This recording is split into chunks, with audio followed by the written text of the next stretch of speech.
Beshi, ito yung mga kaabang-abang na kaganapan ngayong Biyernes. Dahil sa package na dumating sa mansyon nila Rosel, nagulat itong si Chris dahil ang bagay na pinadala sa kanya ay nasa mismong bahay nila ni Via. Dito, nakaramdam siya ng kaba na baka si Via ang nagpadala ng damit ni Belle noong baby pa ito. At baka alam na nito ang totoo kaya nakaramdam ito ng matinding takot para sa kanyang sarili. Samantala sa bahay naman nitong si Bru, Bia, nag-iisip silang dalawa ng Bru na si Melania kung anong pwede nilang ipadala kay Rosel dahil nanghihingi ito ng proof kung saan nagsasabi na nasa kanila ang kanyang anak. Kaya naman itong si Melania ay kaagad tinanong ang kanyang newfound BFF kung ano pwede nilang ipadala kay Rosel. Dito nga mga Mima, naalala nitong si Via na may isang damit si Belle na pinagkakatago-tago nitong si Chris. Kaya naman kaagad niyang niyaya si Melania na pumunta sa kwarto nila at doon nga nakita niya ang lumang box na patuloy na tinatago ni Chris. Nakangiting niyang sinabi, ngayon sigurado na siyang maniniwala na si Rosel sa ipapadala nila. Matutupad na ang mga plano nilang makuha ang pera dito.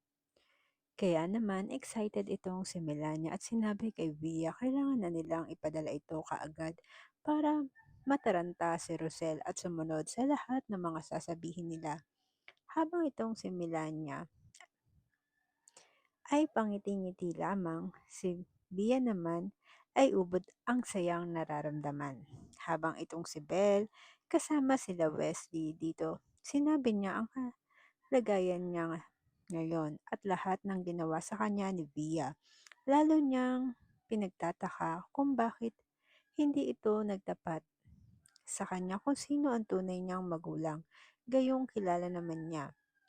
At ang pagbabanta nito, napahihirapan siya, si Chris at ang tunay niyang ina. Dito sinabi niya simula nang may dumating na lab result sa bahay nila. Doon nagsimula ang matinding galit sa kanya ni Via. Kaya sinabi niyang kailangan niyang malaman ang result ng medical na yon dahil pakiramdam niya ay may kaugnayan ito sa tunay niyang pagkatao. Dito sinabi niya kailangan niyang malaman ang totoo para makilala niya ang tunay niyang nanay at malaman kung paano siya napunta kala Chris. Habang nasa mansyon, nakatanggap naman sila Rosel ng isang box na pinadala nila Melania at Bia. Kaya mangiyak-iyak itong si Rosel nang makita ang nilalaman ng box na pinadala sa kanila dahil nasisiguro niya ito ang damit ng kakambal ni Tyrone dahil siya mismo ang nagtahi ng baby dress na yon. Dito ay umiiyak niyang niyakap ang damit at sinabi niya kay Tyrone na hindi siya pwedeng magkamali dahil damit ito ng kakambal niya. Kaya naman, pati itong si Tyrone, mga Mima ay naiiyak na ring sinabi maaaring buhay talaga ang kakambal niya. Dito sinabi ni Madam Jacinta na kailangan malaman kung sino ang nagpadala ng box at ano ang dahilan ng taong yon at kung makakapagsabi ba ito kung nasaan ang nawawala niyang anak. Doon nga naisip na Rosel tawagan si Chris para sabihin ditong sigurado na siyang buhay ang anak nila dahil sa pinadalang damit niya. Kaya naman sinabi ni Chris na pupunta siya kaagad sa mansyon para malaman kung totoo nga ba ang sinasabi nila. Dumating nga itong si Chris sa mansyon ay kaagad naman binigay ni Rosel dito ang damit ng anak nila na siya mismo ang gumawa. Gulat na gulat naman itong si Kuya Chris nyo sa nakita. Kaya nasabi niya, imposibleng mapunta sa kanila ang damit na yon at paano nila nakuha. Itong si ate Roselio naman ay painosenteng tinanong kung ano ba ang pinagsasabi niya. Hindi niya ito maintindihan.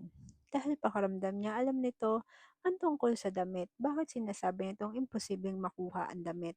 Dito nga sinabi ni Rosel kung ano ang nalalaman niya. Pero alam niyo naman, itong si Chris biglang nanahimik na naman at natatakot magsalita dahil alam niya ang mangyayari oras na umamin siya. Pero hindi na niya alam ang gagawin dahil may gumagawa ng paraan para malaman ni Rosel ang totoo. Samantalang si Ate Belnyo, nanginginig ang kamay na ibinigay sa kanya ni Wesley ang lab result na sa tingin niya ay may kaugnayan sa pagkatao niya.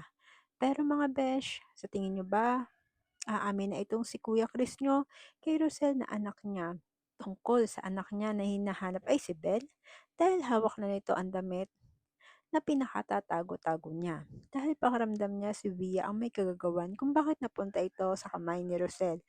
At sa tingin niyo ba, mga Mima, malalaman na kaya ni Ate Belle nyo na si Chris ang tunay niyang ama dahil sa lab result na nakuha ni Wesley o makakagawa ng paraan itong si Via na ipabago ang resulta dahil nalaman niya na gumagawa ng paraan ang kaibigan ni Belle para malaman ang katotohanan. Comment down below mga Mima para sa inyong mga komento at kuro-kuro. Kaya mga besh, huwag niyo kalimutan mag-follow para updated kayo sa mga susunod na kanang-kanapan. Thank you and bye!